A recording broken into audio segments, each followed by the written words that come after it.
नमस्कार। जय हिंद, जय भारत। भारतीय अवाम ताकत दल अपने भारतीय भाई बहनों अर्थात अपने देश भारत की जनता अर्थात अपनी भारतीय अवाम से भारतीयता आधारित आपसी श्रद्धा, भारतीयता आधारित आपसी स्नेह, भारतीयता आधारित आपसी प्रेम, भारतीयता आधारित आपसी अखलाक मोहब्बत, भारतीयता आधारित आपसी सहयोग, भारतीयता आधारित आपसी सम्मान, भारतीयता आधारित आपसी एकता, भारतीयता आधारित आपसी भाईचारा तथा भारतीयता आधारित आपसी सद्भाव को समझने व उसे आत्मसात करके वैसा ही और उसी अनुसार आचरण एवं व्यवहार करने हेतु और इसके समस्त भारत में प्रचार प्रसार करने हेतु और इसकी अहमियत और महत्व को प्रत्येक देशवासी को समझाकर उसे अपनाते हुए वैसा ही और उसी अनुसार आचरण एवं व्यवहार करने हेतु और प्रत्येक देशवासी को अपना ही भारतीय भाई बहन मानकर, समझकर, अपनाकर उनके साथ वैसा ही और उसी अनुसार आचरण एवं व्यवहार करने हेतु सतत, सदैव और हमेशा अदब के साथ, आदर के साथ अर्ज करता है, विनती करता है। सुनने में आया है कि हमारे आदरणीय भारतीय भाई बहन ने मुझे व्यक्तिगत रूप से होली के शुभ अवसर पर कई शुभकामनाएं भेजी हैं। वैसे तो मैं कल सभी अपने आदरणीय भारतीय भाई बहनों को, अपने सभी आदरणीय भारतीय आवाम को होली के शुभ अवसर पर कोटि शुभकामनाएं मैंने अर्पित की हैं और हमारे आदरणीय भारतीय भाई बहन ने जो मुझे व्यक्तिगत रूप से जो होली के शुभ अवसर पर जो संदेश भेजा है, जो शुभकामनाएं भेजी हैं, उसके लिए अपने आदरणीय भारतीय भाई बहनों को कोटि कोटि नमन। इससे अधिक मैं कुछ कह नहीं सकता और हमारा दिल, हमारी आत्मा इन बातों से बहुत आत्मविभोर है और मैं इससे बहुत अभिभूत हूँ। तो आइए आगे चलते हैं। तो पूरे देश में भारतीयता आधारित एकता, भारतीयता आधारित आपसी एकता, भारतीयता आधारित आपसी भाईचारा इत्यादि और भारतीयता आधारित आपसी अखलाक मोहब्बत और आपसी सद्भाव इत्यादि को लाने के लिए जो ये भारतीय जनता दल की कोशिश अभियान मुहिम जो चल रही है और इसमें हमारे आदरणीय भारतीय भाई बहन इसमें शरीक भी हो रहे हैं और इसमें प्रसन्नता का विषय कि हमारे वो जो है इस्लाम आस्था वाले भारतीय भाई बहन, देखिए अब तो मैं समझता हूँ कि जब ये संबोधन किया जाता है कि हमारे इस्लाम आस्था वाले भारतीय भाई बहन, तो आप लोग समझ गए होंगे कि जो परंपरागत रूप से जिनको आप मुसलमान कहते थे, तो भारतीय जनता दल ने अपने उस भारतीय परिवेश जिसकी आवश्यकता है इस देश को, उसके अनुसार जो है मुसलमान शब्द जो है या अल्फाज जो है उसको न्यायोचित नहीं मानता। और दूसरी वजह यह है कि जितने भी हमारे माने वो देशवासी हैं, भारतवासी हैं, उनमें उनको संबोधित करते समय इस बात का एहसास तो दिलाना ही है कि सभी अपने भारतीय भाई बहन हैं। थोड़ा सा जो फर्क है कि आस्थाएं जो है यानी विभिन्न हैं और भारतीय जो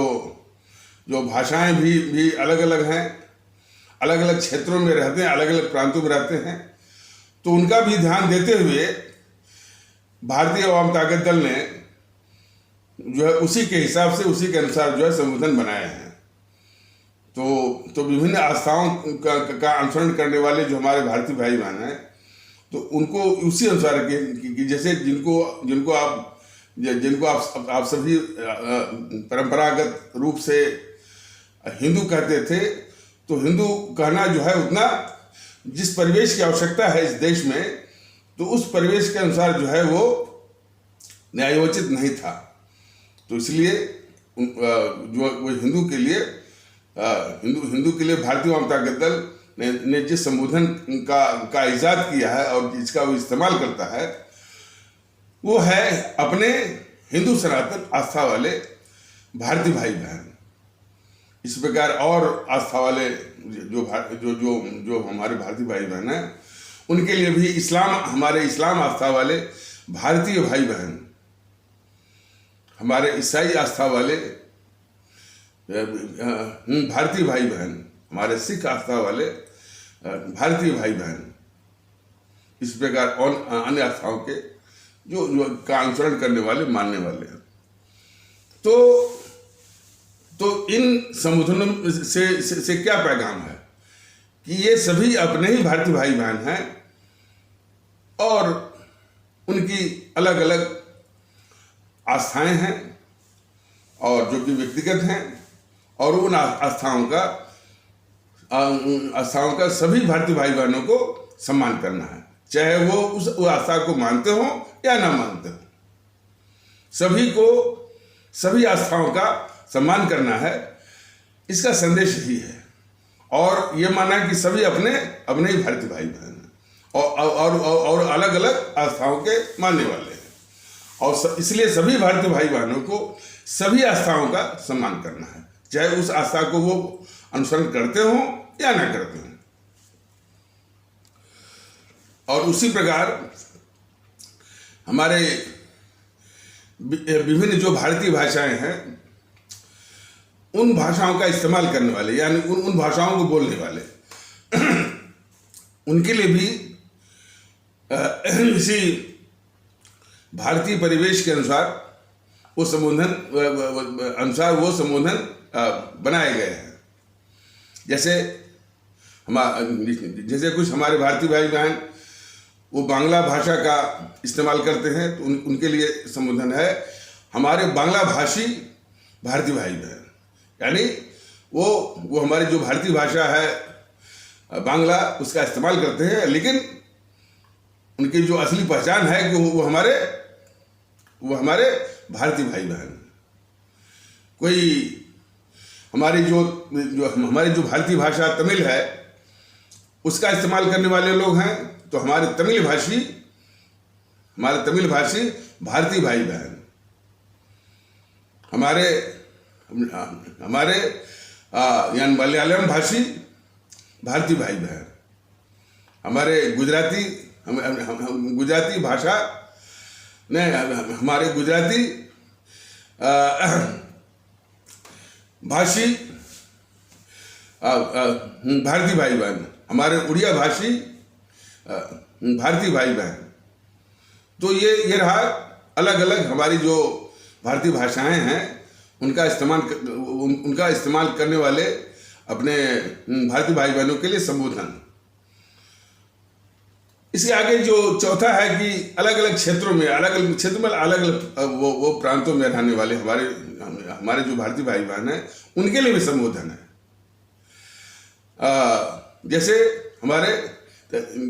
जैसे कोई वो आंध्र प्रदेश में रहने वाले हैं, तो हमारे आंध्र प्रदेश वासी बने रहने वाले, हमारे आंध्र प्रदेश वासी भारतीय भाई बहन, हमारे उड़ीसा वासी भारतीय भाई बहन, हमारे पंजाब वासी बने रहने वाले भारतीय भाई बहन। तो इस प्रकार से बने वो विभिन्न आस्थाओं के अनुसरण करने वाले, विभिन्न भारतीय भाषाओं का इस्तेमाल करने वाले या उसको बोलने वाले,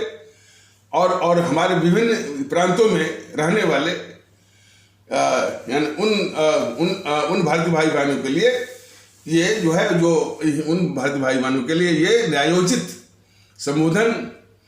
जो है भारतीय अवाम ताकत दल ने इजाद किया है, उसकी खोज की है और उसका इस्तेमाल करा। और उसके पीछे उसका एकमात्र उद्देश्य है कि सभी अपने देशवासियों में भारतीय भाई बहन का एहसास कराना है कि सभी अपने भारतीय भाई बहन हैं। और यही नहीं, कुछ हमारे समाज में पिछड़ गए हैं और कुछ माने दुर्भाग्यवश वो उपेक्षा के शिकार हो गए हैं, शिकार अभी भी है। तो उनके लिए जो संबोधन है कि हमारे पिछड़े भारतीय भाई बहन या हमारे उपेक्षित भारतीय भाई बहन, तो हर एक तबके के लिए जो है भारतीय भाई बहन का एहसास कराने वाला ये संबोधन भारतीय अवाम ताकत दल ने इसकी खोज की है, इसका इजाद किया है और वही वो इस्तेमाल करता रहता है, जिसके पीछे एकमात्र उद्देश्य है कि सभी अपने देशवासियों में भारतीय भाई बहन का एहसास करना है, करवाना है। और भारतीयता आधारित एकता, भारतीयता आधारित आपसी एकता, भारतीयता आधारित आपसी सद्भाव, भारतीयता आधारित इखलाक मोहब्बत और आपसी भाईचारे इत्यादि सभी को लाना है, स्थापित करना। इसके पीछे मात्र एक ही मकसद है और उद्देश्य है। और भारतीय अवाम ताकत दल का अपने सभी आदरणीय भारतीय भाई बहनों से भी निवेदन है कि आप भी हमारे इस विशाल भारत में रहने वाले हमारे महान भारतीय भाई बहनों को इन्हीं संबोधनों से, इन्हीं जो शब्दावलियों से निर्मित संबोधनों का ही इस्तेमाल करें। और इसके द्वारा भी जो है भारतीयता का एहसास करवाने में बहुत मदद मिलेगी। और हालांकि कुछ बोलने में थोड़ा सा लंबा जरूर है, लेकिन इससे लाभ बहुत है। एक बार अभ्यास आप कर लेंगे तो हमारे इस माहौल को जो है बहुत लाभ मिलेगा। उसकी लंबाई से मत घबराइए और मत पीछे हटिए। जापान एक देश है ना, उसकी लिपि बड़ी टेढ़ी है और आप लोग को जानना चाहिए कि जब कोई वाक्य बनता है तो वो लिपि बनते बनते वो आपको दिखेगा एक पेड़ की तरह। आप समझे कि एक पेड़ है, लेकिन जब वो जापानी भाषा के वाक्य है उसके, तो वो कंप्यूटर पर भी आ गई है। तो जापान के लोग घबराए नहीं कि भाई इतनी टेढ़ी भाषा है, वो वाक्य जो है जो कि माने वो पंक्तियों में दिखी जानी चाहिए, वो पेड़ के रूप में दिख रहा है, कितना अटपटा। तो वो लोग घबराए नहीं। तो हम लोगों को भी थोड़ा सा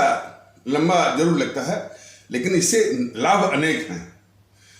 और उस लाभ की इस देश में परम आवश्यकता है। तो थोड़ा सा लंबा जरूर है, लेकिन आप जब भी संबोधन करें हमारे यानी विभिन्न आस्था वाले भारतीय भाई बहनों को और विभिन्न भारतीय भाषा का इस्तेमाल करने वाले भारतीय भाई बहनों को और विभिन्न प्रांतों में रहने वाले भारतीय भाई बहनों को और जो हमारे कुछ जो पिछड़े भारतीय भाई बहन हैं, जो हमारे उपेक्षित भारतीय भाई बहन हैं, उनके लिए भी जो शब्दावली बनी हुई है, जो संबोधन बना हुआ है, उसी का इस्तेमाल करें। तो इससे पूरे देश में भारतीयता के माहौल का संचार करने में और भारतीयता का एहसास करने और करवाने में बहुत सहायता मिलेगी, बहुत मदद मिलेगी। तो इसकी भी गुजारिश जो है भारतीय अवाम ताकत दल अपने सभी आदरणीय भारतीय भाई बहनों, अपने सभी आदरणीय भारतीय अवाम से विनम्र ये विनती करता है। जब ये विषय आता है कि ये इस देश की इतनी खतरनाक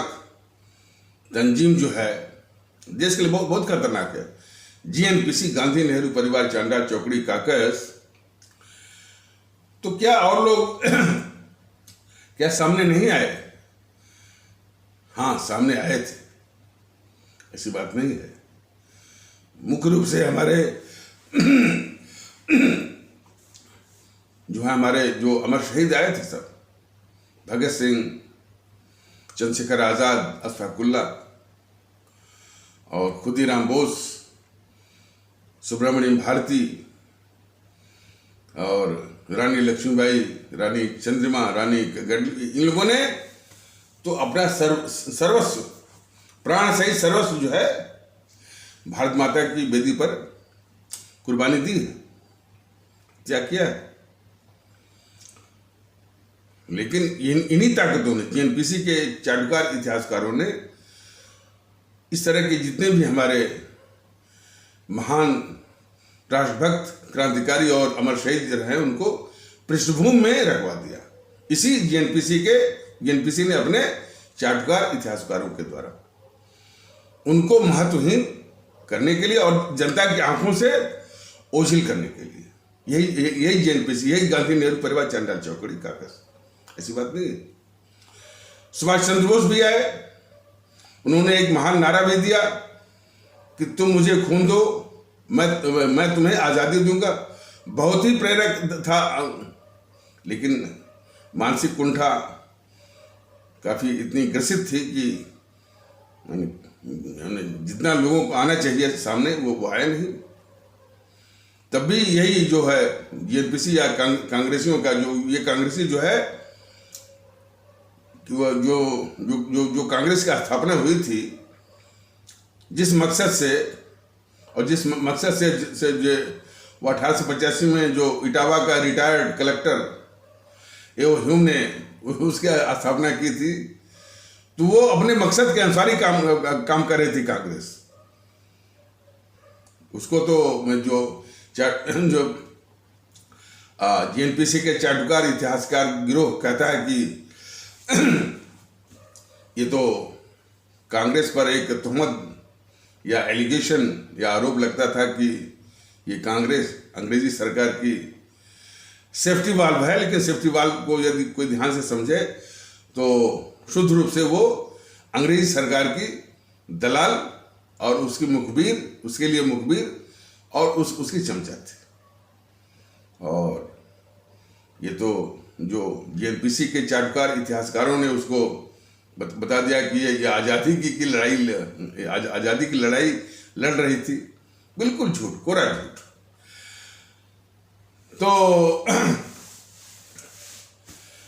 तो इसी जीएनपीसी के चाटुकार इतिहासकारों ने, अच्छा, जो हमारे सुभाष चंद्र बोस आए, उन्होंने एक बहुत महान और प्रेरक नारा दिया कि तुम मुझे खून दो और मैं तुम्हें आज़ादी दूंगा। बहुत प्रेरक और महान इसलिए था, उसका तात्पर्य यह था कि हम भारतीय भाई बहन पहले कुर्बानी और त्याग करने के लिए, कुर्बानी देने के लिए पहले मानसिक रूप से तैयार हैं। उनका संदेश यही था, उनका पैगाम यही था, उनका आह्वान, इस तरह के आह्वान देने का तात्पर्य यही था कि सर्वप्रथम हम कुर्बानी और त्याग करने के लिए जो है मानसिक रूप से पहले हम तैयार हैं। इसके बाद ही हम जो है नैतिक रूप से आज़ादी पाने के हकदार बन सकते हैं। यह अपना आप में बहुत ही महान एक आह्वान था और पैगाम था, संदेश था। इसको समझने की आवश्यकता है। लेकिन इसमें भी जो हमारे देश की जो मानसिकता कुंठित हो गई थी और उस कुंठा के पीछे यही जो कांग्रेसी जो माहौल पर हावी थी, तो काफ़ी लोग जिनको आना चाहिए वो आ नहीं पाए। और कुछ संयोग से हमारे वही परम आदरणीय राष्ट्र महानायक, राष्ट्रभक्त, शिरोमणि नेताजी सुभाष चंद्र बोस कांग्रेस का अध्यक्ष भी बने थे 1938 में।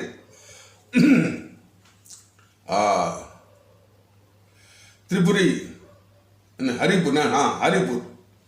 हरिपुर पड़ता है गुजरात में, हरिपुरा में भी आप कर सकते हैं, हरिपुरा अधिवेशन में 1938 में। और फिर तो 1 साल के लिए बने। तो यह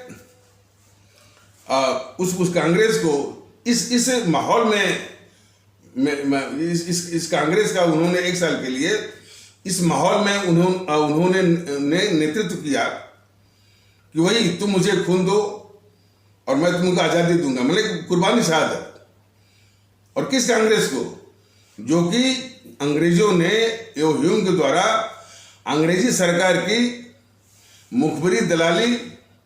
या चमचागिरी या सेफ्टी वाल के लिए स्थापित किया था,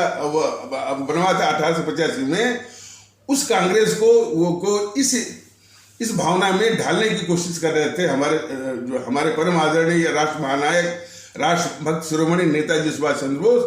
कि तुम मुझे खून दो, मैं तुमको आज़ादी दूंगा। इस माहौल में ढालने की कोशिश कर रहे थे। तो हमारे सुभाष चंद्र बोस को तो थोड़ी बहुत दिक्कत हुई, लेकिन इन कांग्रेसियों को भी बहुत दिक्कत हुई, और खास करके उस मोहनदास करमचंद गांधी और उसके चमचा मंडली को बहुत दिक्कत हुई। इसीलिए जब उसके बाद 1939 में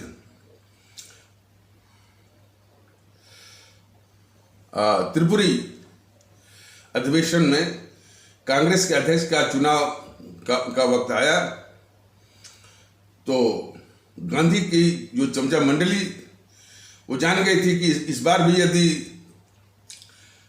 चुनाव हुआ तो सर्वसम्मत से पूरी कांग्रेस जो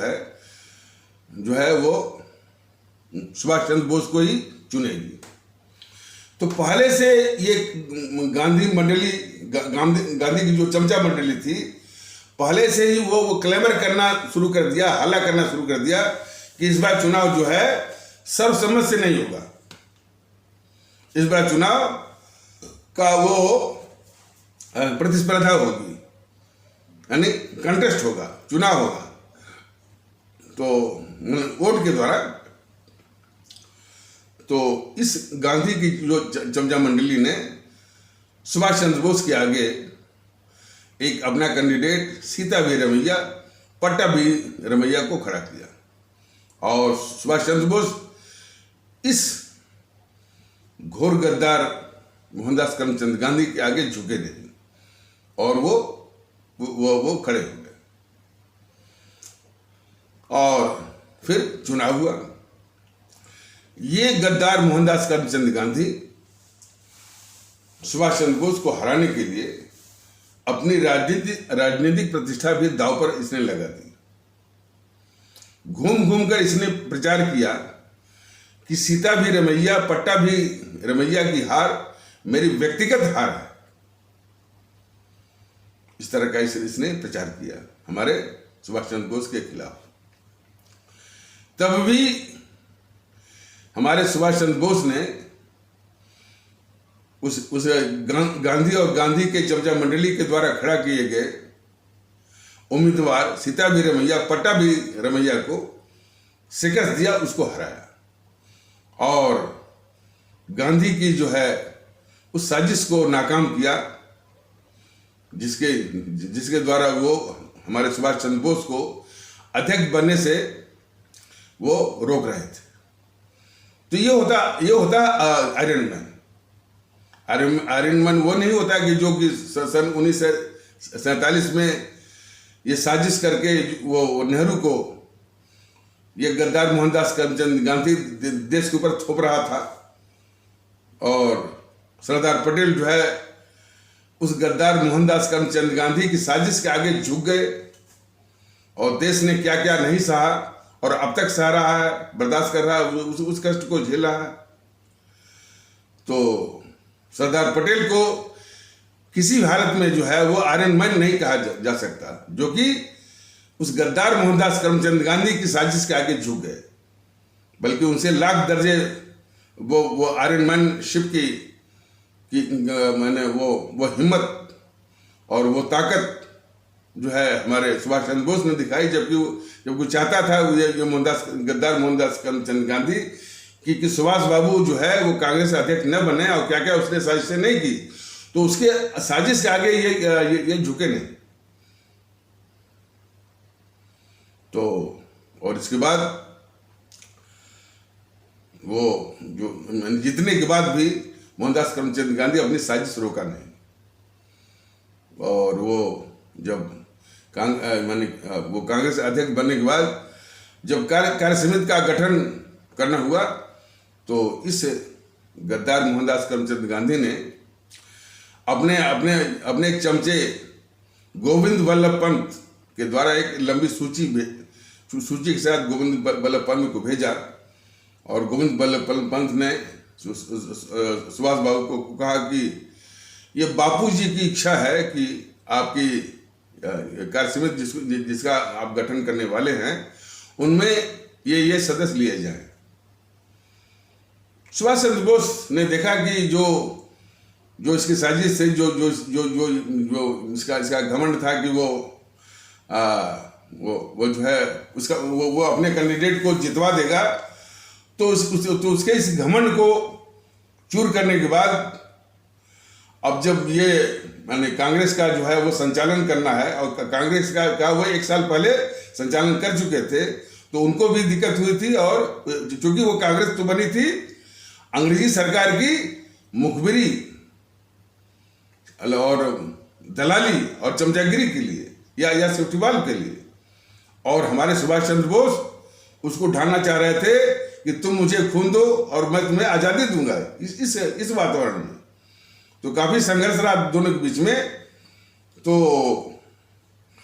सुभाष चंद्र बोस ने सोचा कि भाई कि वो पिछला साल तो किसी तरह कट गया, अब ये सब बराबर साजिश करेंगे और हमको अपने हिसाब से अपने अनुसार और जिस तरह के नेतृत्व की आवश्यकता थी उस तरह से वो सब करने नहीं देंगे। तो मैंने चुनाव में कांग्रेस अध्यक्ष के चुनाव में गांधी की साजिश को शिकस्त देने के बाद भी, मैंने कांग्रेस अध्यक्ष बनने के बाद भी अपनी प्रतिष्ठा को देखते हुए सुभाष चंद्र बोस ने इस्तीफा दिया, और वो सोचे कि भाई कि यदि देश को आजाद कराना है तो इस जो है जो चमचा बनी हुई है, मुखबिर बनी हुई है कांग्रेस, इसके सहारे जो है देश को आजाद कराना बिल्कुल नामुमकिन है। तो यही सोच करके उन्होंने इस्तीफा दे दिया और बंगाल चले गए। और बंगाल और इन सब यानी ये जो गद्दार था मोहनदास करमचंद गांधी, वही साजिश वहाँ भी किया, बंगाल प्रदेश कांग्रेस कमेटी में भी, वहाँ भी इसी तरह की साजिश किया। और फिर इसके बाद सुभाष चंद्र बोस कांग्रेसी नहीं, वो देश छोड़ करके देश के बाहर जो अंग्रेजों के विरुद्ध जो ताकतें थी उनसे सहायता लेने के लिए और उनको संगठित करने के लिए, और इसीलिए उन्होंने, मान लीजिए कि यदि वो सिर्फ इसी पर रह गए होते कि जो उन्होंने आह्वान दिया था कि तुम मुझे खून दो और मैं तुमको आज़ादी दूंगा, कि यदि इसका इंतजार करते कि कितने भारतीय भाई बहन जो है ये गंदा माहौल जो बनाए हुए थे गद्दार मोहनदास करमचंद गांधी और ये गद्दार जवाहरलाल नेहरू इत्यादि जो है अंग्रेजी सरकार के साथ जो है वो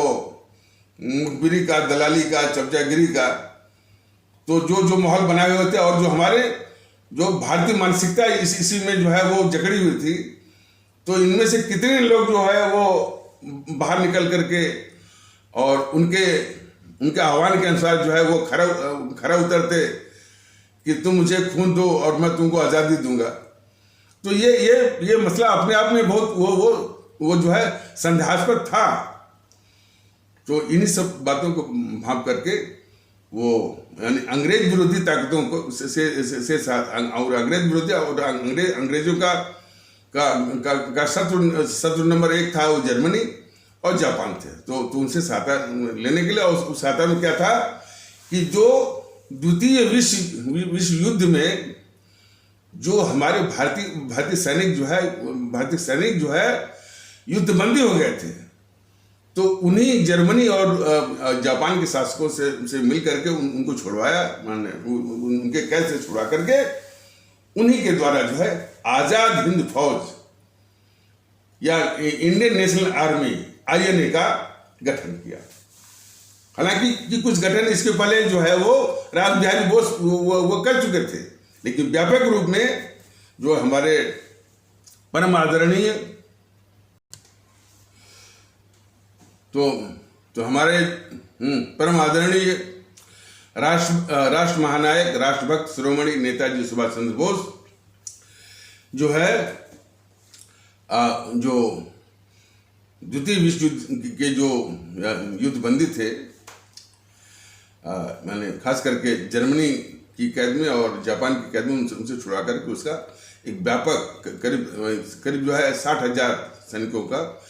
एक जो है आजाद हिंद फौज इंडियन नेशनल आर्मी या INA का गठन किया। और उस गठन में जैसा कि बताया गया कि इस जो कांग्रेस थी, कांग्रेस का जो ये जो माने वो नेता था ये मोहनदास करमचंद गांधी, तो ये इसके वित्त पोषक या हाइपोथेकेटर वो जमुनालाल बजाज जैसे कुछ मतलब कि उद्योगपति या व्यापारी थे। सुभाष चंद्र बोस के लिए कोई ऐसा नहीं था,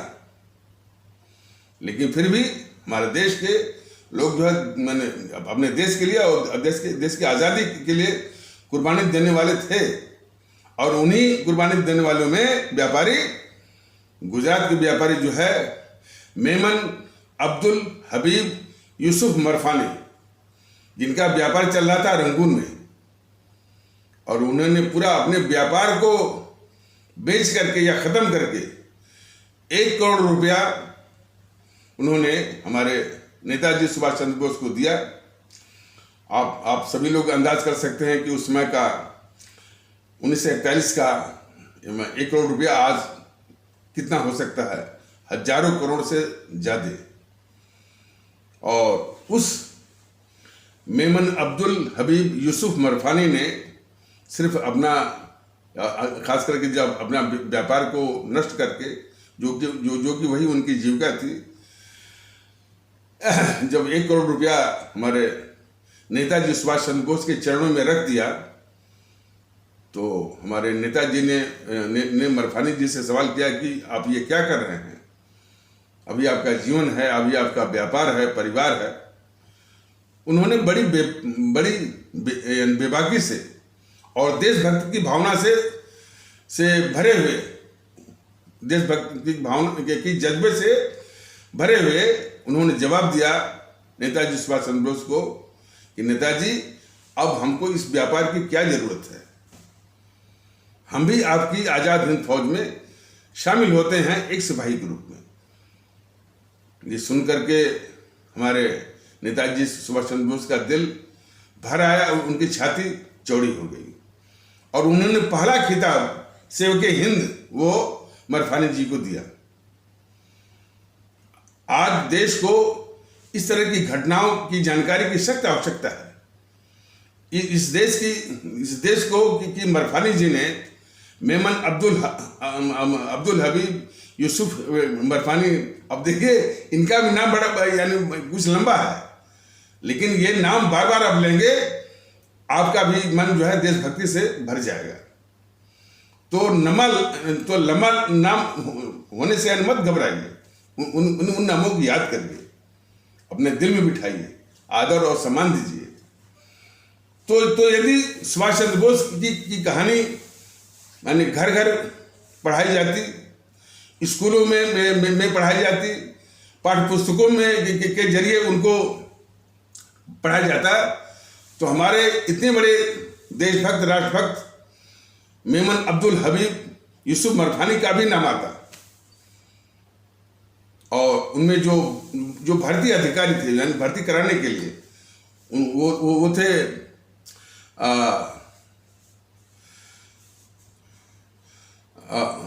वो गुलाम हुसैन मुश्ताक रंदेरी। तो इनका भी यानी उसी तरह से नाम आता देशभक्तों में, और जो है और देश पर जो है वो देश पर कुर्बान होने वाली सूची में।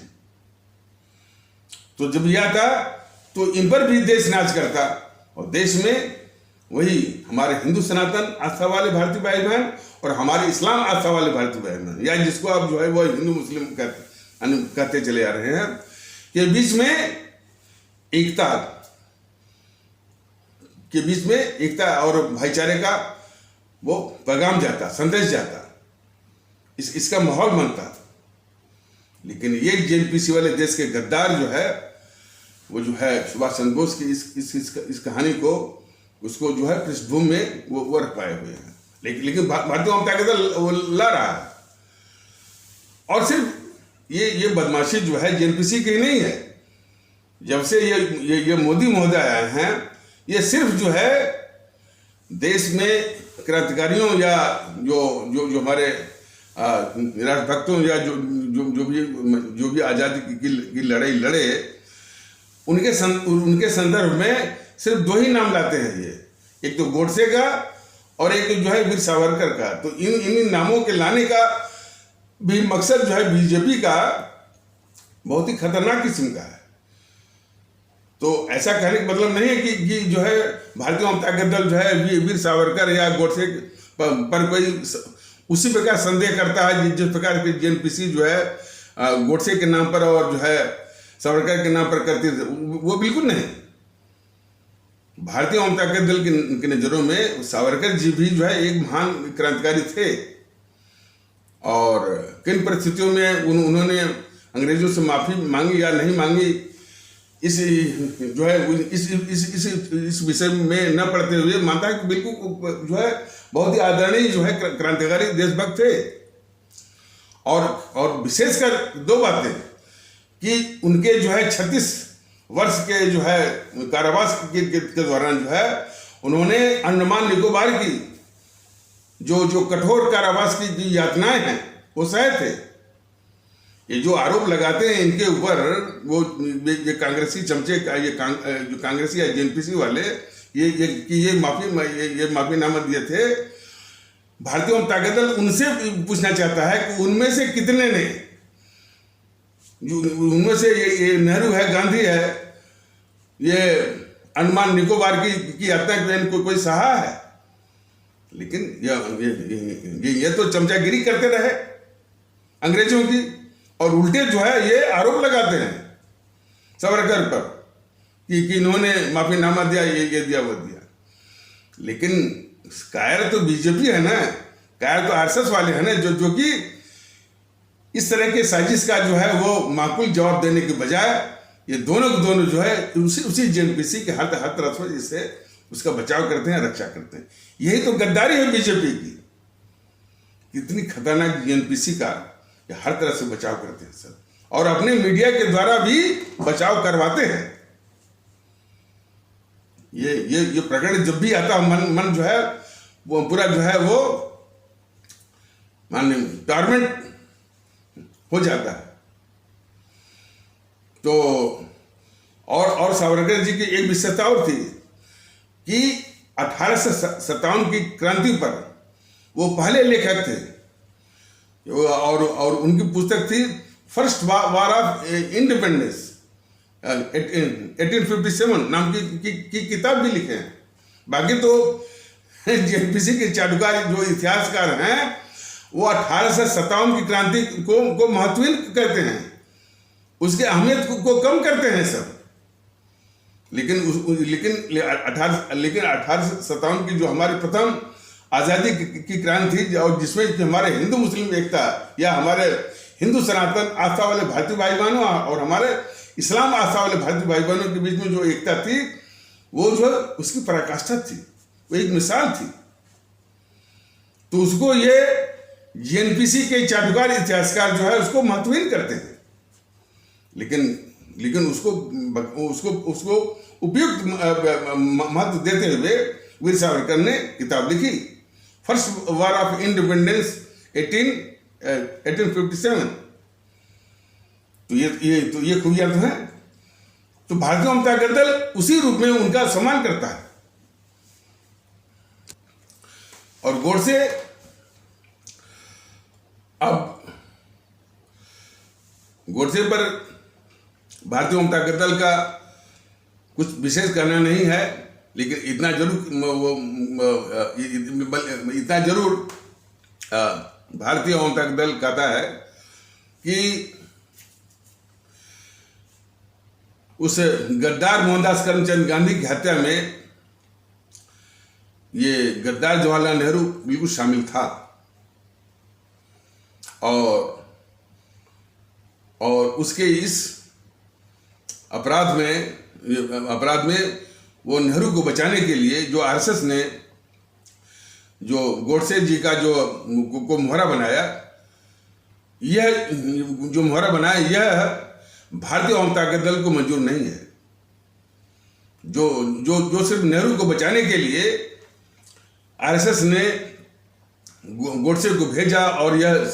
यह सिखा पढ़ा करके कि आपको कुछ और नहीं करना सिवाय इसके कि हमने गांधी को मारा, हमने गांधी को मारा, हमने गांधी को मारा। और यही नहीं बल्कि गोडसे जी ने एक किताब भी लिख डाली कि हमने गांधी को क्यों मारा, ताकि देश ये समझे कि भाई गांधी को मारने वाले एकमात्र जो है वो आरएसएस के ये गोडसे हैं। जबकि वो जो मोहनदास करमचंद गांधी थे गद्दार इस देश के, उनकी मृत्यु की जांच होती तो निश्चित रूप से ये बात भी सामने आती कि उनकी मृत्यु में इस गद्दार जवाहरलाल नेहरू का भी हाथ था, क्योंकि कुछ ऐसी घटनाएं हैं, वारदातें हैं। 30 जनवरी 1948 को जिस दिन हत्या हुई उसके पहले कई बार इस मोहनदास करमचंद गांधी पर आक्रमण हो चुके थे। जैसे विरोध अपने देश में मैंने जो किसी जमाने में बापू और राष्ट्रपिता क्या बनते हैं, वह इस देश में अलोकप्रिय हो चुके थे और काफी लोगों का गुस्सा भी था और उन पर आक्रमण हो चुके थे। तो जरा कल्पना करें कि ये जो गद्दार जवाहरलाल नेहरू है, हर वक्त जो है मोहनदास करमचंद गांधी की चमचागिरी में बापूजी करता था और उन पर आक्रमण हो और प्रधानमंत्री की हैसियत से वह उनको सुरक्षा प्रदान न करे, ये क्या दिखाता है जरा समझिए। जो गद्दार जवाहरलाल नेहरू, इस देश का गद्दार जवाहरलाल नेहरू उस मोहनदास करमचंद गांधी की चमचागिरी में हर वक्त जो है बापूजी बोला करता था, उसी गांधी पर जो है आक्रमण हो रहे हैं और ये जो है प्रधानमंत्री की सत्ता पर बैठा हुआ है और जो है आक्रमण होने के बाद भी उनको ये सुरक्षा प्रदान नहीं कर रहा है, तो समझ जाइए कि माजरा क्या है। और उससे भी बड़ी बात कि जब इस मोहनदास करमचंद गांधी को 30 जनवरी 1948 को गोली लगी थी, तो इस गोडसे ने तो सिर्फ 3 ही गोली मारी थी, लेकिन बाद में पता चला था कि वो 4 गोली उनको लगी है। और गोडसे ने कई बार कहा कि हमने तो सिर्फ 3 गोली मारी है, ये चौथी गोली किसकी थी, यदि उसकी भी जांच होती तो निश्चित है ये बात खुल के आती कि इसमें कि मोहनदास करमचंद गांधी की हत्या में वो ये गद्दार जवाहरलाल नेहरू था। तो ऐसे जवाहरलाल नेहरू को बचाने के लिए ही इस जेएनपीसी का जो कैट्सपा है, जेएनपीसी का जो बिल्ली का पंजा है, राष्ट्रीय स्वयंसेवक संघ आरएसएस ने गोडसे को सिखा पढ़ा के भेजा कि तुमको कुछ और नहीं करना है, आपको कुछ और नहीं करना है, सिर्फ इसी की रट लगानी है कि हमने गांधी को मारा, हमने गांधी को मारा, हमने गांधी को मारा। और बल्कि इसी के समर्थन में उसने किताब भी लिख डाली कि हमने गांधी को क्यों मारा। तो गोडसे जी की मैंने यही भूमिका इसी रूप में भारतीय जनता दल देखता है कि वो जो है गोडसे जी आरएसएस की साजिश का शिकार हुए, जिस साजिश के तहत आरएसएस ने इस गद्दार नेहरू को गांधी की हत्या के आरोप से बचाया। तो उस साजिश के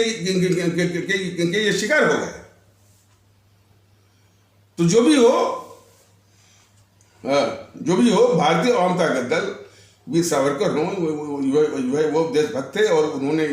वो यातनाएं सही हैं। उन्होंने जो है हमारे 1857 की जो प्रथम आज़ादी की क्रांति पर किताब भी लिखी और यातनाएं भी सही। ठीक है, उन्होंने कुछ वक्त तक जो है वो हिंदू महासभा के भी सदस्य थे। वो बातें उतनी तवज्जो नहीं करती हैं, लेकिन उन्होंने देश के लिए जो है मैंने करीब 36 वर्ष के आसपास जो है वो जेल की यातनाएं, और उनमें से मैंने 8-10 साल जो है वो अंडमान निकोबार वाली शायद है। इन कांग्रेसी चमचों में कौन सा है? यह देश को जो है पूछना चाहिए कि जो आरोप लगाते हैं इनके ऊपर, सावरकर जी के ऊपर, इन चमचों में से गांधी और नेहरू में से कौन सा है? अरे ये तो अंग्रेजी सरकार के दामाद बने हुए थे जब भी जेलों में उनको स्वर्ग जैसी सुविधाएं मिलती थी। वहीं दूसरी ओर हमारे जो क्रांतिकारी चंद्रशेखर आजाद, अशफाकुल्ला को जो है बने कठोर यातनाएं। ये तो जो है जो हमारे अमर शहीद चंद्रशेखर आजाद की उनकी जीवनी पढ़िए, कोई निगम करके है, नाम भूल रहा है, निगम करके उसने जो है चंद्रशेखर आजाद पर जो किताब लिखी है वो उसको पढ़िए, तब पता चलता है कि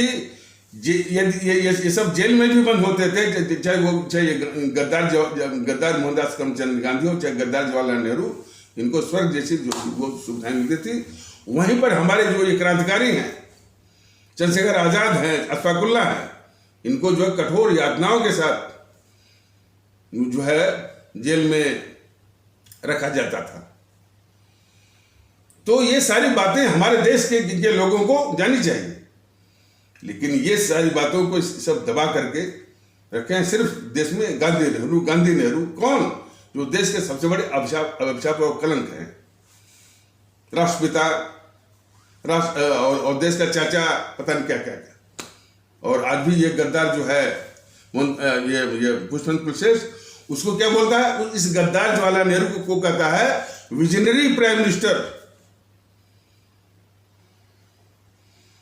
तो कितना बड़ा गद्दार है ये जो है वो पुष्पवंत कुलशेष, जो है इतने बड़े अभिशाप को बोलता है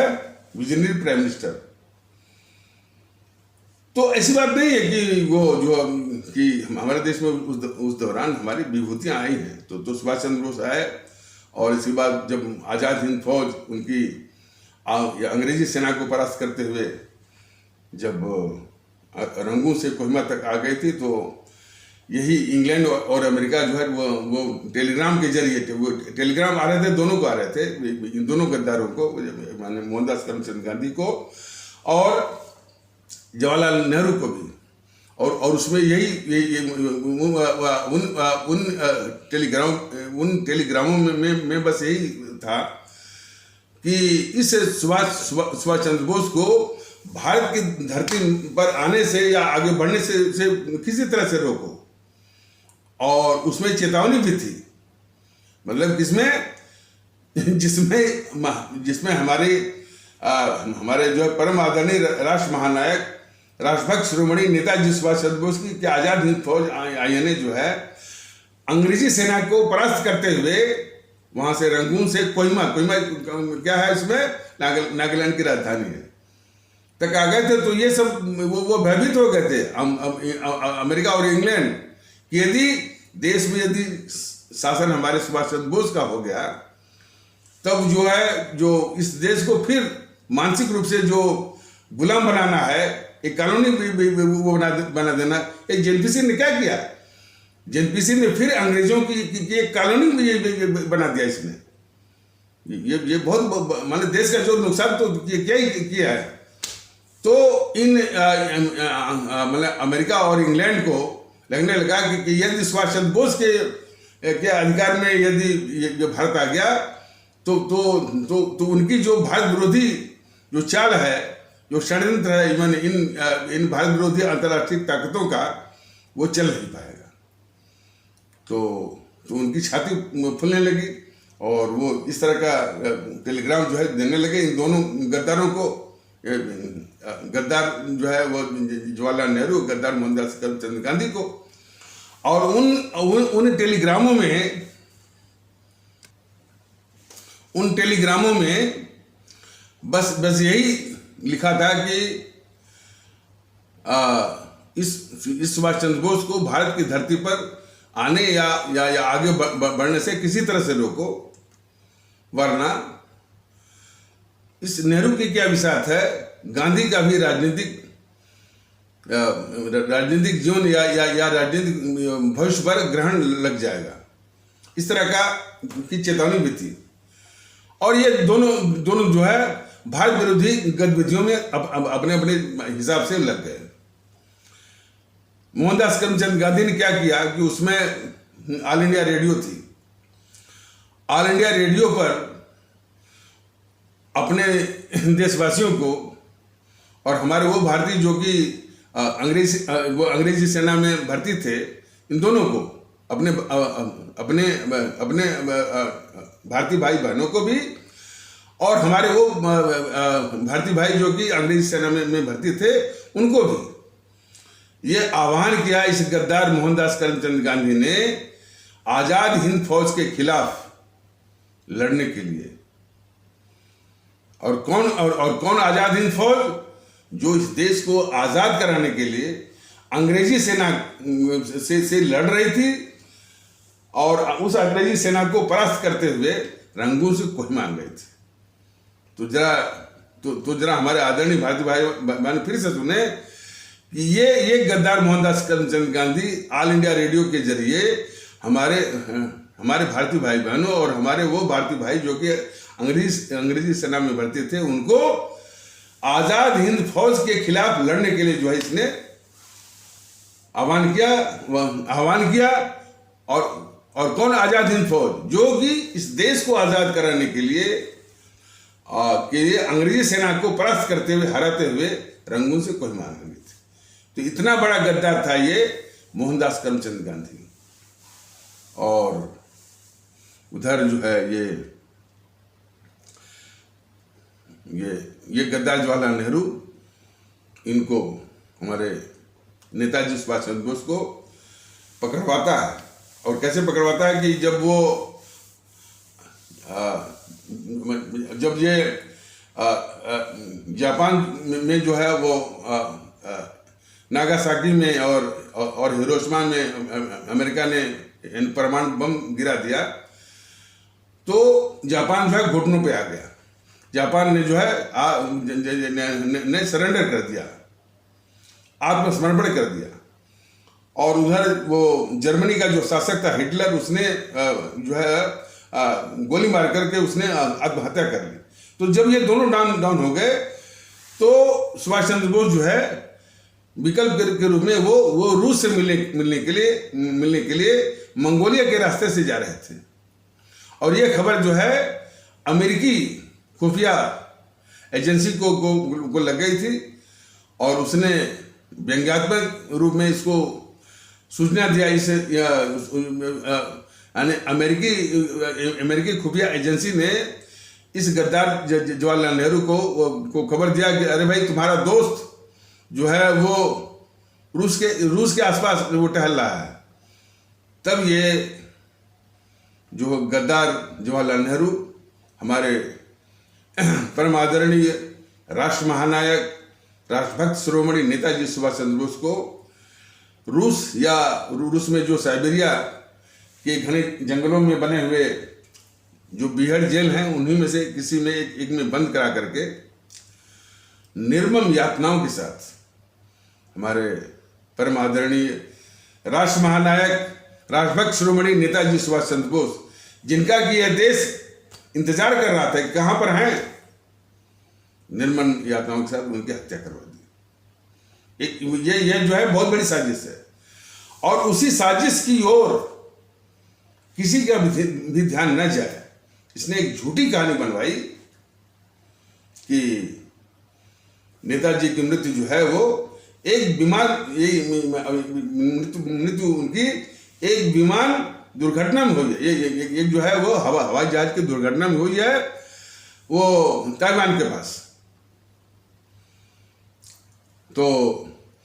अब उस झूठी कहानी पर जो है यानी देशवासियों का विश्वास लाने के लिए इसने रिटायर्ड सुप्रीम कोर्ट के जस्टिस शाहनवाज के द्वारा जो है इंक्वायरी कमीशन के द्वारा उस पर विश्वास का ठप्पा लगवाया कि भाई ये जो नेताजी सुभाष चंद्र बोस की मृत्यु की जो ये यथार्थ है कि उनकी मृत्यु जो है हवाई जहाज की दुर्घटना में हुई है, वो सही है, वो सत्य है, ताकि देश के लोग उस झूठी कहानी पर यकीन करें। और जब लगा कि भाई कि इसमें अभी भी कुछ कमी है, तो उस गद्दार जवाहरलाल नेहरू की बेटी, वो गद्दार इंदिरा गांधी ने दोबारा उसी झूठी कहानी पर लोगों का विश्वास बटोरने के लिए दूसरा जो है वो इंक्वायरी कमीशन, वो रिटायर्ड सुप्रीम कोर्ट के न्यायमूर्ति जस्टिस खोसला साहब की अध्यक्षता में इंक्वायरी कमीशन बिठवा करके फिर उस पर एक सत्यता की मुहर लगाई कि हमारे नेताजी सुभाष चंद्र बोस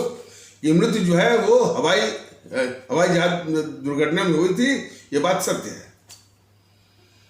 तो उसी झूठी कहानी की ओर ही लोगों का ध्यान फंसा रहे, उलझा रहे, लेकिन फिर भी इस देश के लोगों को माने जो उनकी जिज्ञासा थी वो शांत नहीं हुई कि निश्चित है कि इसमें कोई वो दान काला है। लोग बहुत व्याकुल थे, व्यग्र थे, बेचैन थे जानने के लिए कि आखिर माजरा क्या है। तो फिर ये वो एनडीए सरकार के दौरान जो है पटना हाई कोर्ट में वो अर्जी डाली गई। तो फिर तीसरा कमीशन जो और पटना हाई कोर्ट के आदेश के अनुसार ये एनडीए सरकार ने तीसरा जो है वो जांच आयोग, जो कि सेवानिवृत्त या रिटायर्ड न्यायमूर्ति हमारे मुखर्जी साहब की अध्यक्षता में मुखर्जी आयोग बना, और उसने बहुत व्यापक रूप से हर चीज़ों का अध्ययन किया, और उसने अपने निष्कर्ष में कहा कि नेताजी सुभाष चंद्र बोस की मृत्यु हवाई जहाज दुर्घटना में हुई है, यह कहानी सत्य नहीं है। ये उन्होंने अपने जो है वो निष्कर्ष दे दिया। लेकिन फिर भी आज देशवासी इस बात का इंतजार कर रहे हैं कि इतने बड़े हमारे राष्ट्र महानायक सुभाष चंद्र बोस की मृत्यु का राज पर से ये पर्दा उठना बाकी है कि आखिर उनकी मृत्यु हुई कैसे। ये तो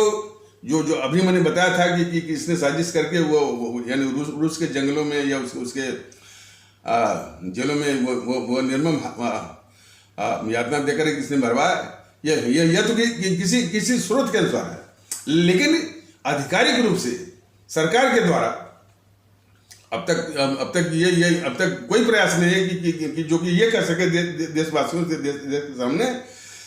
कि सुभाष चंद्र बोस की मृत्यु जो है यानी इस साजिश के द्वारा हुई थी। और यदि ये प्रमाणित हो जाए तो देश जानेगा, तो कम से कम जब आधिकारिक रूप से प्रमाणित हो जाएगा तो देश जानेगा कि हमारे इतने बड़े राष्ट्रभक्त परम आदरणीय राष्ट्र महानायक राष्ट्रभक्त शिरोमणि नेताजी सुभाष चंद्र बोस को ये साजिशन इसने मरवाया, ये गद्दार जवाहरलाल नेहरू ने। और देश को जानना चाहिए कि मरवाने के बाद ये गद्दार जवाहरलाल नेहरू हमारे सुभाष चंद्र बोस के परिवार पर जासूसी करवाता रहा जब तक ये जिंदा रहा, जब तक 1964 तक ये जासूसी करवाता रहा। जो भी चिट्ठियां उनके परिवार वालों के पास आती थी उसको जो है मैंने जासूस लोग जो है पहले खोल के पढ़ते थे क्योंकि उसमें क्या लिखा है, कहाँ से आ रहा है। जितने उनके परिवार से मिलने वाले थे उनकी पूछताछ होती, उनके परिवार वाले कहाँ जाते हैं, किससे मिलते हैं, इस पर भी नेहरू ने नज़र रखने के लिए खुफिया वो बिठाई थी। बताइए, हमारे इतने बड़े राष्ट्रभक्त और राष्ट्रभक्ति के इतने बड़े आदर्श हमारे सुभाष चंद्र बोस के परिवार पर ये गद्दार जवाहरलाल नेहरू जो है वो जासूस था लगाया। इतना ही नहीं, इसको हमेशा मन में ये भय रहता था कि भाई पता नहीं जो हमने मरवाया है वो सफल हुआ है कि नहीं हुआ, पता नहीं कब किस रूप में इस देश में हमारे परम आदरणीय राष्ट्र महानायक राष्ट्रभक्त शिरोमणि नेताजी सुभाष चंद्र बोस वो प्रकट न हो जाए, प्रकट हो जाएंगे तो इसका पूरा साजिश वाला जो खेल जो है वो बना बनाया बिगड़ जाएगा। तब उसने 1947 में इसने लॉर्ड माउंटबेटन, अब जैसा मैंने बताया था ना कि ये सब बोलते थे कि 15 अगस्त 1947 को आज़ादी मिल गई, तो आज़ादी मिलने के बाद भी आज़ाद भारत का मुखिया जो है ये गद्दार जवाहरलाल नेहरू एक अंग्रेज को ही जो है वो मुखिया बनाया, लॉर्ड माउंटबेटन को ही देश का पहला गवर्नर जनरल बनाया इसने। बताइए, इस देश की आज़ादी लाने के लिए हमारे लाखों भारतीय भाई बहनों ने कुर्बानी दी, किसी तरह से अंग्रेजों को भगाया, लेकिन ये गद्दार जवाहरलाल नेहरू जो है जिसको आज़ाद कहते हैं सब, आज़ाद भारत का यानी पहला मुखिया जो है वो अंग्रेज को ही बनाया, यानी फिर से अपरोक्ष रूप से इसने गुलामी ला दिया इस गद्दार जवाहरलाल नेहरू ने। तो उसी लॉर्ड माउंटबेटन से मिल करके ये गद्दार जवाहरलाल नेहरू एक दस्तावेज बनवाता है जिसमें यह यानी उसमें शामिल होता है कि हमारे देश के लिए जो है राष्ट्रभक्ति के सबसे बड़े आदर्श परम आदरणीय राष्ट्र महानायक राष्ट्रभक्त शिरोमणि नेताजी सुभाष चंद्र बोस को अंतर्राष्ट्रीय अपराधी घोषित किया जाता है उस दस्तावेज में। और उसमें यह भी उस दस्तावेज में यह भी व्यवस्था दी जाती है कि यदि भारत में किसी समय भी यदि पाए जाते हैं तो भारत सरकार की ये जिम्मेदारी बनती है कि उनको पकड़ करके वो ब्रिटेन या इंग्लैंड उनको के हवाले करे। इतनी बड़ी साजिश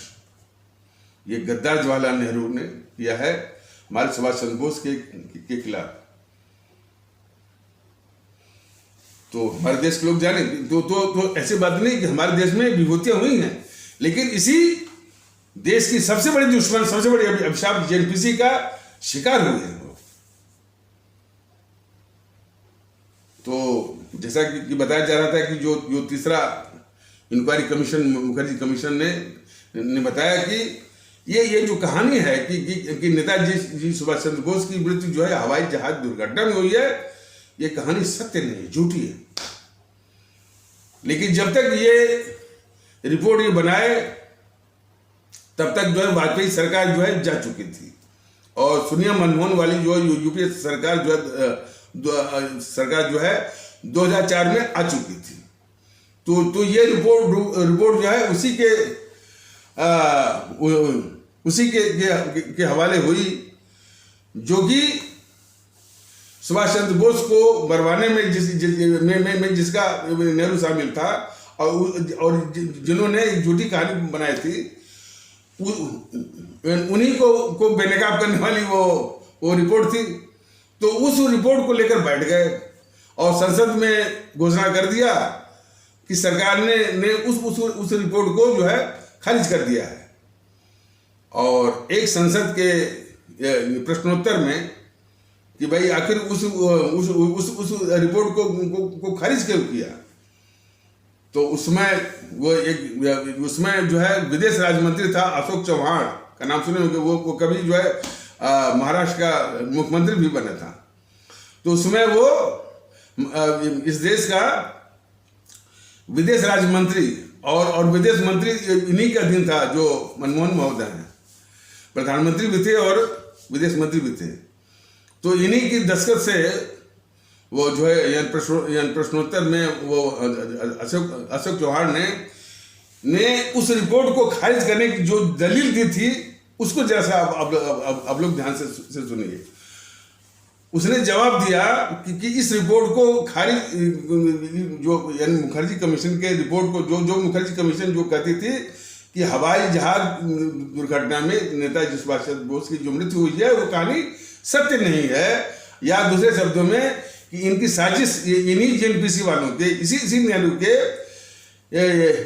की साजिशों का जो पर्दाफाश या बेनकाब करने वाली वो रिपोर्ट थी, तो जिसको कि इन सबों ने खारिज कर दिया कि इसलिए कि वो सत्ता में आ चुके थे। तो प्रश्नोत्तर में वो अशोक चौहान कहता है विदेश राज्य मंत्री की क्षमता में कि उस रिपोर्ट को इसलिए खारिज किया गया कि यह पिछली 2 रिपोर्टों से यह मेल नहीं खाती थी। ये देखिए गद्दारी वाला काम। तो कहने का मतलब कि आज भी देश इस बात को जानना चाहता है कि आखिर हमारे ये परम आदरणीय राष्ट्र महानायक राष्ट्रभक्त शिरोमणि नेताजी सुभाष चंद्र बोस की मृत्यु आधिकारिक रूप से तो सरकार तो बताए कि कैसी हुई। कुछ उनसे संबंधित जो है वो क्लासिफाइड फाइलें जो है प्रधानमंत्री कार्यालय में अभी भी दबी पड़ी हैं। ये मोदी महोदय जब वहां थे गुजरात के मुख्यमंत्री, तो चंद्र कुमार बोस जो कि हमारे सुभाष चंद्र बोस के पोते एंड ग्रैंडसन हैं, तो इसी आशा में मिले थे। तो उन्होंने कहा कि भाई ये कुछ क्लासिफाइड करके कुछ सुभाष चंद्र बोस से संबंधित फाइलें जो है वो भारत सरकार के अधीन है, तो उनको जो है निकाल करके यानी सार्वजनिक करने की आवश्यकता है। तो मोदी महोदय ने चंद्र कुमार बोस को आश्वासन दिया कि उनको जब मौका आएगा तो वो जो फाइलें हैं सुभाष चंद्र बोस से संबंधित जिनको की क्लासिफाइड करके वो छुपाया गया है भारत सरकार के द्वारा, तो उनको वो निकालने की कोशिश करेंगे। मोदी महोदय को करीब 8 साल होने जा रहे हैं जो है वो सत्ता पर बैठे हुए प्रधानमंत्री के रूप में। इन्होंने थोड़ा बहुत दिखावे के लिए कुछ फाइलों को किया है, लेकिन अभी भी तमाम फाइलें उसी रूप में क्लासिफाइड हो करके अभी भी वो गुप्त रूप से पड़ी हुई है। और मोदी महोदय बार बार झूठ भी बोलते हैं कि हमने सुभाष चंद्र बोस से संबंधित फाइलों को हमने सार्वजनिक कर दिया। ये देखिए झूठा। वो तो फिर से आरटीआई जब वो लगाई गई, फिर जब से ये आरटीआई लगाई गई वो इसको प्रधानमंत्री के कार्यालय को कि क्या हमारे नेताजी सुभाष चंद्र बोस से संबंधित सभी फाइलें जो है सार्वजनिक हो चुकी हैं, तब जाकर के ये भेद खुला कि नहीं अभी काफी फाइलें जो है अभी भी पड़ी हुई हैं गुप्त रूप से। तो फिर आरटीआई जब वो ये लगाया कि इसको सार्वजनिक क्यों नहीं करते, तो फिर वही रटाया जवाब कि इन फाइलों को सार्वजनिक करने से हमारे कुछ देशों से संबंध खराब हो सकते हैं। वही जवाब रटा जो कि इन कांग्रेसियों के जेएनपीसी के शासन काल के दौरान इस तरह घटिया जो आया करते थे। और उसको ये मोदी महोदय झूठ बोल रहे हैं कि हमने सभी स्थिति है कि अभी भी कुछ फाइलें पड़ी हुई हैं, और जिसके संबंध में उन्हीं का प्रधानमंत्री कार्यालय जवाब दे रहा है कि इन फाइलों को इसलिए सार्वजनिक नहीं किया गया कि इससे जो है कुछ देशों के साथ संबंध खराब हो सकते हैं। ये सब जो है इस सत्यता के इस सत्यता को ढकते हुए ये झूठ बोला ये मोदी महोदय हमारे कि हमने सभी फाइलों को सार्वजनिक कर दिया। तो बहुत झूठा किस्म का है। तो बताइए, तो हमारे जो परम आदरणीय राष्ट्र महानायक राष्ट्रभक्त शिरोमणि नेताजी सुभाष चंद्र बोस के साथ कितना अन्याय हुआ है, जेएनपीसी वालों ने किया ही है। और मोदी महोदय का न्याय जो है इन्होंने भी बहुत अन्याय किया है। नाम जरूर बनाते हैं एनपीसी की तर्ज पर हमारे परम आदरणीय राष्ट्र महानायक राष्ट्रभक्त श्रोमणी नेताजी सुभाष चंद्र बोस के साथ इन्होंने भी बहुत बहुत अन्याय किया है। तो आगे आने वाले एपिसोडों में इसको बताया जाएगा। और ये नकली जो राष्ट्रवादी हैं इसको अच्छी तरह से बेनकाब किया जाएगा अपनी आदरणीय भारतीय अवाम के सामने। लेकिन आप लोगों का लेकिन हमारे आदरणीय भारतीय अवाम भारतीयता के माहौल पर के अनुसार जो है आपसी श्रद्धा, आपसी भाईचारा, आपसी एकता, आपसी अखलाक मोहब्बत इत्यादि का माहौल बनाइए। तो इन्हीं आवश्यक शब्दों के साथ इस आवश्यक परिचर्चा को यहीं पर विराम दिया जाता है। तब तक के लिए नमस्कार, जय हिंद, जय भारत।